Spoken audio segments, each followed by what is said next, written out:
Welcome, everyone. Thanks for joining our fireside chat with Mike Crowe. Today, we'll be discussing top cybersecurity trends and strategies. I'm Daniel Deeney, CEO of Paladin Cloud. Super excited to have Mike Crowe here to join the discussion. Mike, let me turn it over to you for an introduction. Thanks, Dan, and thanks for having me today. Hi, everybody. I'm Mike Crowe. I am a computer scientist out of the University of Delaware. Early in my career, I had a couple of short stints in software engineering for the defense software industry first, and then the healthcare software industry before I landed at Colgate-Palmolive for the next 34 years of my career, all in the information technology organization there, spending the last 9 years as the chief information officer. I retired from my role at Colgate at the end of 2022, and post-retirement, spending some time raising funds for critical pediatric cancer research, as well as I'm a board member or advisor for roughly about half a dozen tech startups, as well as a couple of investment firms. Awesome. That's great. Yeah, love the diverse background. All right, let's jump right in. So first key trend I think would be good to talk about for the audience would be, how do you really see the overall threat landscape sort of evolving? Well, I think the threat landscape is growing ever more complex for multiple reasons. First, as all companies continue along the path of their digital transformation, their digital landscapes are expanding very broadly. We're seeing an explosive number of SaaS applications that people are using. We're seeing companies do more of their own organic software development in the cloud, and that's leveraging open source microservices and open APIs. So the risk surface is really expanding dramatically. We've got more digital moving parts that people need to be concerned about and protect. We've got a heavily increasing number of applications and a heavily increasing number of identities. I think the second reason it's growing quite complex is the geopolitical instability that we're seeing around the world. With all of that unrest, we're seeing nation states take advantage of an ever increasing number of identified vulnerabilities. And whether you think you're a target of those nation states or not, you have potential that you could get caught up in collateral damage from any kind of nation state attack. So it's important to pay attention to those. And then just whether it's a nation state attack or attacks in general, the attacks are just getting more and more complex. And so all of this is keeping security teams as well as the adjacent IT teams quite busy. Yeah, that's right. Yeah, with these increasingly complex, threat vectors and attack patterns, certainly it becomes a much more daunting task for CISOs and security teams. What would be an example of a threat that's sort of top of mind for CISOs today? Well, I don't know if I can speak for all CISOs in all industries, but I can certainly talk about what worried me when I was a CIO. And what worried me were the threats or the attacks that could lead to significant disruption of business operations or significant financial loss to the company. So a couple of examples in those spaces would be ransomware, which provides both disruption as well as potential financial loss, and B2B payment fraud. Now, and of course, at the root of all of those attacks, it could have all started with the first attack, which would be compromising somebody's credentials, getting into your environment and starting to move laterally. Those were the things that worried me. So I would spend a lot of time focusing on how do we make sure those types of things don't happen to us. Fortunately, with the innovation happening in space, there were some answers for that. And just, bringing up a few examples, Area 1 security was great at making sure it was keeping phishing emails out of your environment. And it's now part of Cloudflare. More recently, a couple of startups that I'm advising, one by the name of Savvy, which has a platform with playbooks for different situations to help security teams. They are great at stopping people from providing their credentials to the bad guys in real time. Another example, another company that I'm advising, Trust Me, is really providing better than ever capability to avoid any kind of fraudulent business to business or B2B payments. Yeah, those are great examples for sure. All right, let's talk about AI, a topic that's on the minds of everyone, it seems like these days. And we've got the emergence of AI-powered enterprise applications. So how do we think about securing these applications and data? Yeah, well, I think with AI and including the emergence of generative AI most recently, it presents both risks as well as benefits to a security organization. So for now, let me concentrate on the risks, and I think we'll get to the benefits as we go through some more of our chat today. But think back to when prior digital capabilities were developing. Think back to email systems coming to the forefront and personal computers and the emergence of the World Wide Web. All of those capabilities were ahead of the industry's ability to protect against accidental or intentional misuse of those capabilities. And of course, then what came along was the emergence of an entire cybersecurity software industry. I think back to those days, and I think that's where we are with AI, generally right now, maybe a little bit oversimplistically, but I think that's where we are right now. The capabilities are ahead of the industry's ability to protect against that accidental or intentional misuse. And so we're going to need a whole new branch of cybersecurity capabilities to help us in that regard. They are starting to emerge, but I think that they're going to need to continue to emerge as companies really start to take advantage of these great capabilities. Just citing one specific example, think about when ChatGPT came onto the market. Came on somewhat by surprise to many, with much fanfare and much well-deserved hype. But I think it caught a lot of companies, off guard in that they had to think through what are the implications for us, including what are the risks. What's the risk of us leaking some of our valuable data through the use of this capability? What kind of guardrails do we need? How do we protect against the misuse that could come from that capability? And so what did a lot of companies do right out of the gate? They actually blocked the use of ChatGPT for their employees. One of those companies I talked about before, Savvy, and their playbooks, what they were able to do was quickly develop a playbook so that their customers could catch in real time when their employees were about to use ChatGPT. And then they could enforce making sure that the users had the right privacy settings set for that use of ChatGPT, or they could be proactive about publishing at that, again, in real time at that point in time, the policies and the do's and don'ts of the company. So emergence of some good capability, providing those guardrails, which is a much better solution than blocking the capability altogether. Yeah, that's a great point. Yeah, definitely need those guardrails in place. Another emerging trend that we're starting to see with enterprises and AI-powered applications is the use of open source LLMs, like Llama, for example. Any thoughts on the emerging trend of open source? Yeah, I think for companies that are really looking to take advantage of generative AI, in a fast way and in a safe way, the emergence of the open source, the open APIs is going to be critically important.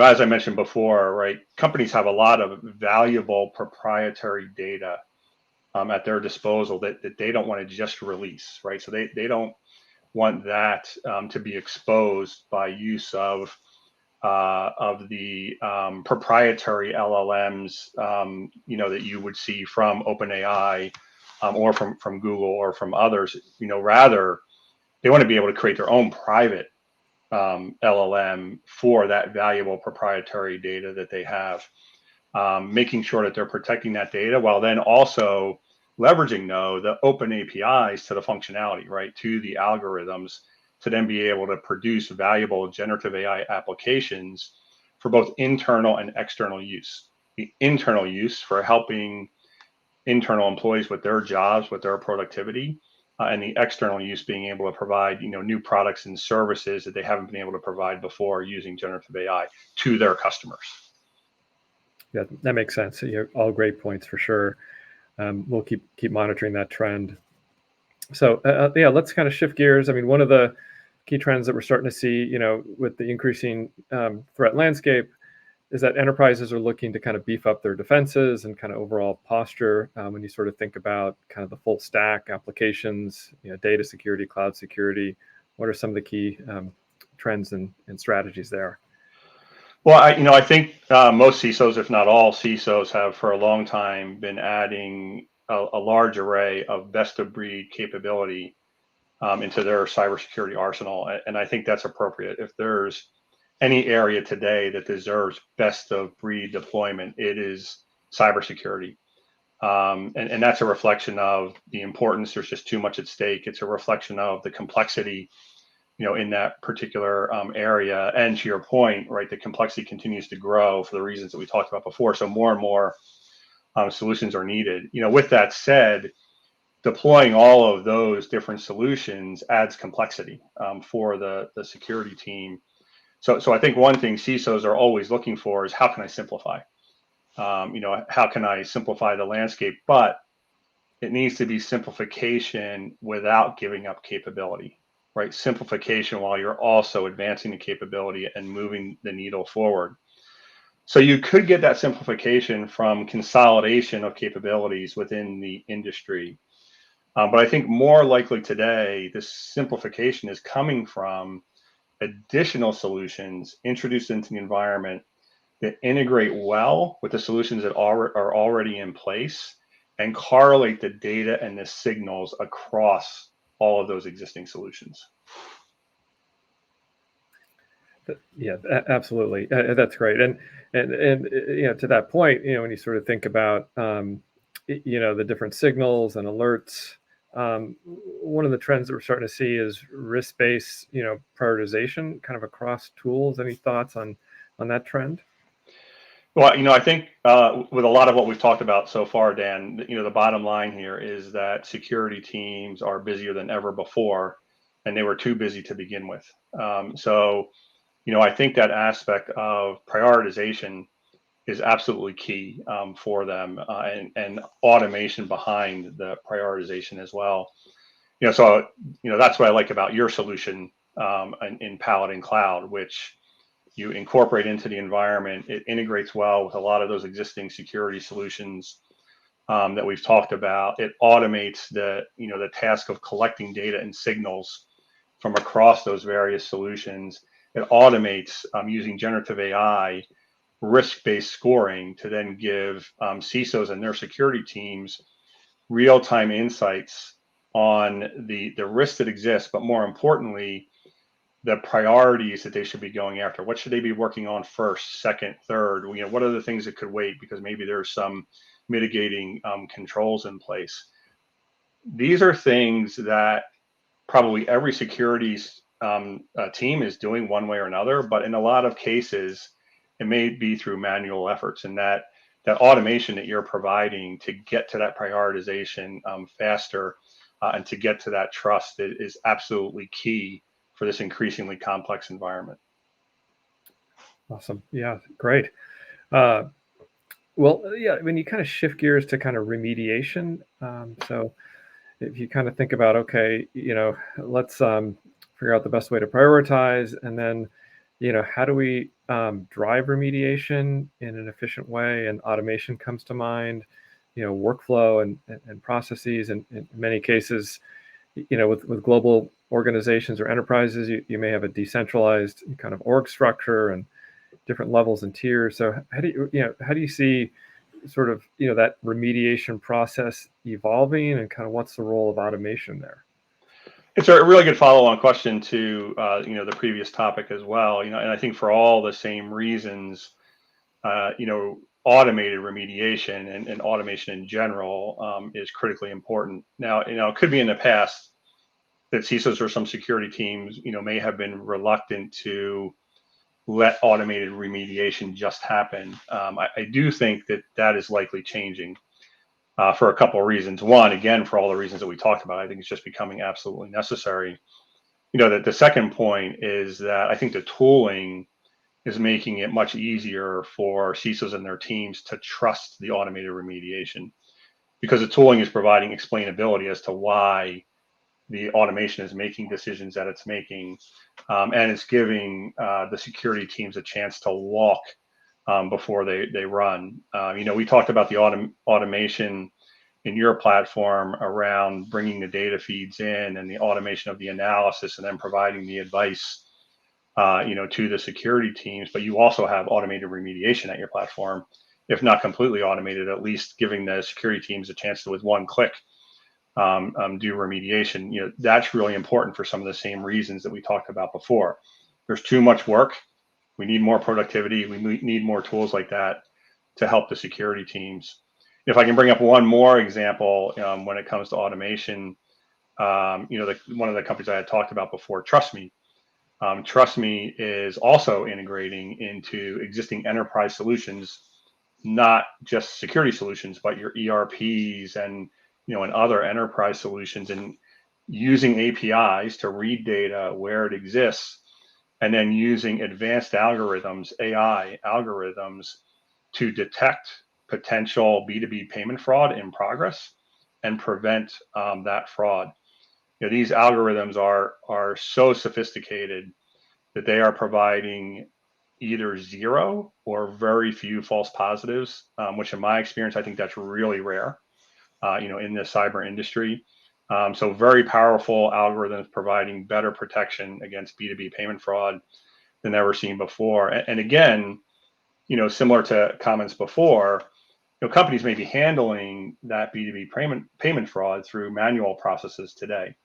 What this automation from TrustMe does is it makes that prevention more foolproof, and then also provides productivity back to, in this case, the financial organization.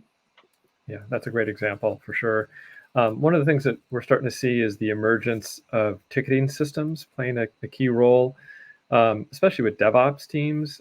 So we're starting to see, Jira, instances, Jira projects, and any thoughts around how do you streamline through like a tool like a Jira, your workflow and automation there with different teams that are in different geos? Yeah, I think that's really important, right? If you think about most large companies, they're going to be geographically dispersed.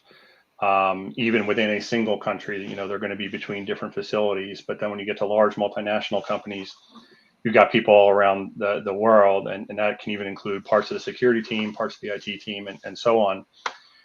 And I think that when it comes to addressing a threat, an attack, an incident, it's never contained just inside the security team. The actions are never contained just inside the security team. There's a lot of communication that has to go on between teams, between the security team and other parts of IT, as well as teams in the greater enterprise.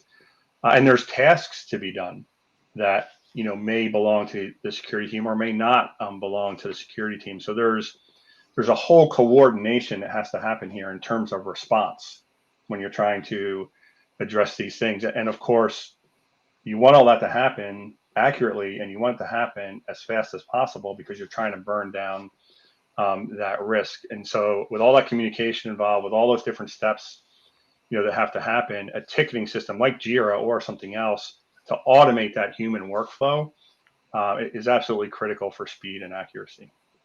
Yeah, all great points. Yeah, for sure. So shifting gears to organizations, how they're set up and structured. We hear from CISOs that, hey, look, we've got a DevOps team that focuses on remediation and fixing things, and the CISO security group generally, identifies and tries to prioritize, and we use different tools and dashboards, whether it's application security, data security, cloud security, vulnerability management, right? Lots of different tools and platforms, lots of different lists and priorities. And oftentimes, when they're speaking to their counterparts over in DevOps, it's like, okay, well, there's 5,000 findings and alerts here that we need to remediate, and DevOps will oftentimes say, look, tell me the top 50 that you want me to work on. I don't have any more resources than that. So how do these two teams ultimately sort of collaborate, like within an organization, to help reduce risk? Yeah, you bring up some really good points there. And so, first off, it's critically important for the security teams and the DevOps teams to be very tightly integrated today.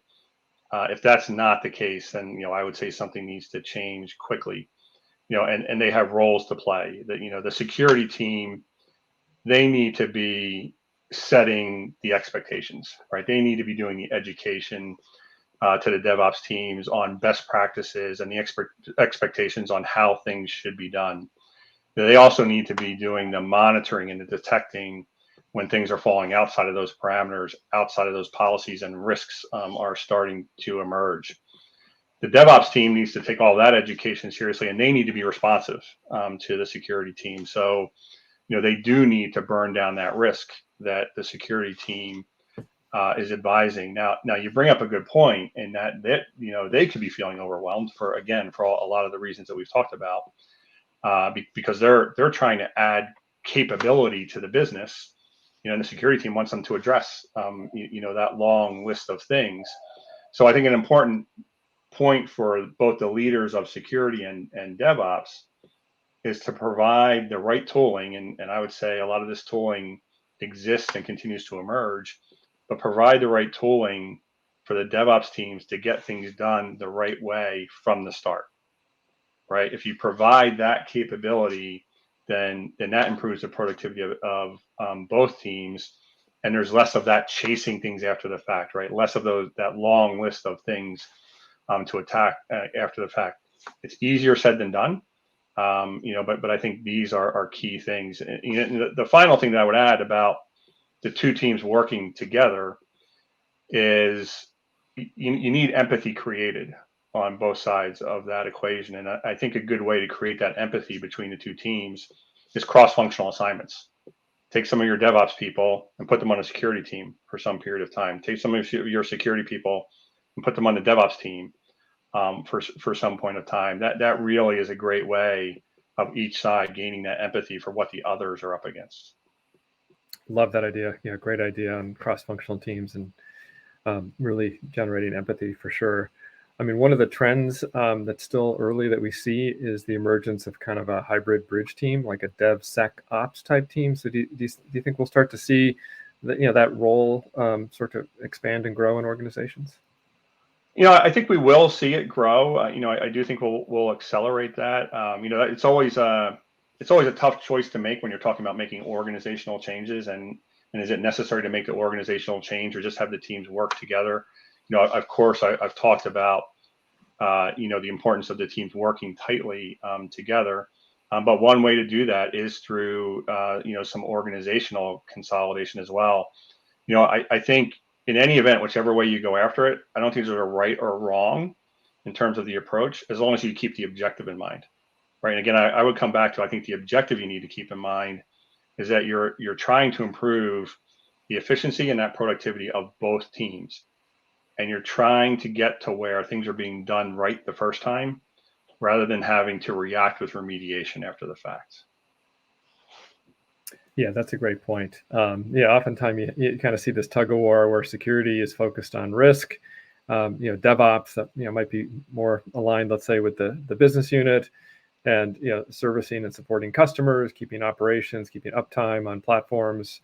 And then a lot of times a security issue that requires remediation will impact let's say the uptime on a web platform, and and if there's a risk like a port open to the public or something, that it's like, okay, well, do we take down our application for a period of time, or do we push it to a maintenance window? How do we balance risk versus business continuity and supporting customer revenue generating platforms? So that there's always that sort of that trade-off. Yeah, all great examples. Yeah. So well, look, I mean, we've covered a lot of material today. It would be great to sort of get your final thoughts overall and any key trends and strategies we haven't talked about or discussed, and as we kind of wrap up in the next few minutes. Yeah, maybe one thing I'll just close with is something that I talk about often. We've talked a lot about different aspects of cyber security here today, and in my time as a CIO, I studied a lot of breaches across companies and across industries. And one common thread that I always latched onto through all of those studies was that companies often got burned by what they didn't know. They thought they knew everything. They thought they had all the right things in place, but they got burned by something that they didn't know.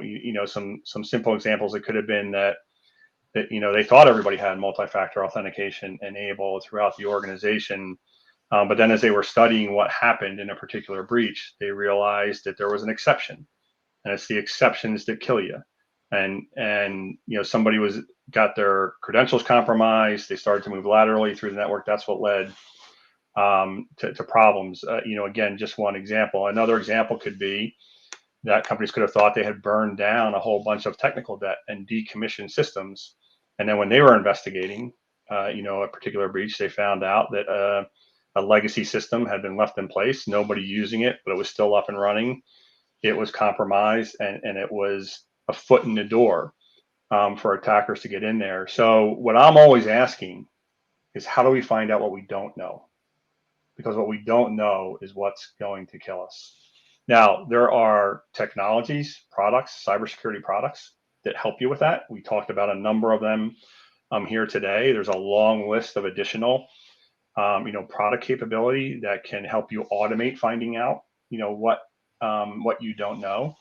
I think equally, if not more important, is services.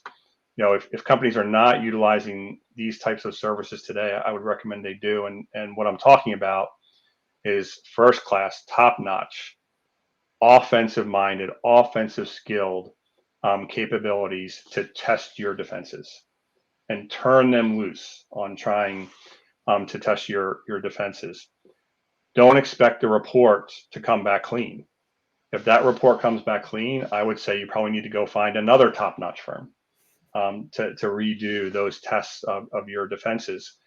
And don't be afraid to see that report when it comes back. It could be a long list of things, and you could be quite surprised at what you're finding out by going through that exercise, by finding the things that you don't know.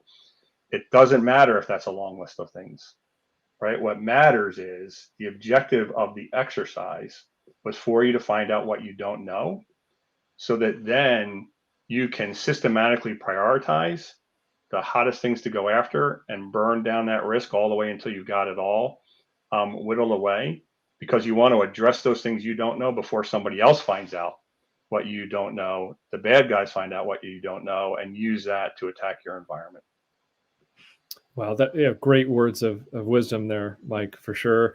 Appreciate that perspective and advice and guidance.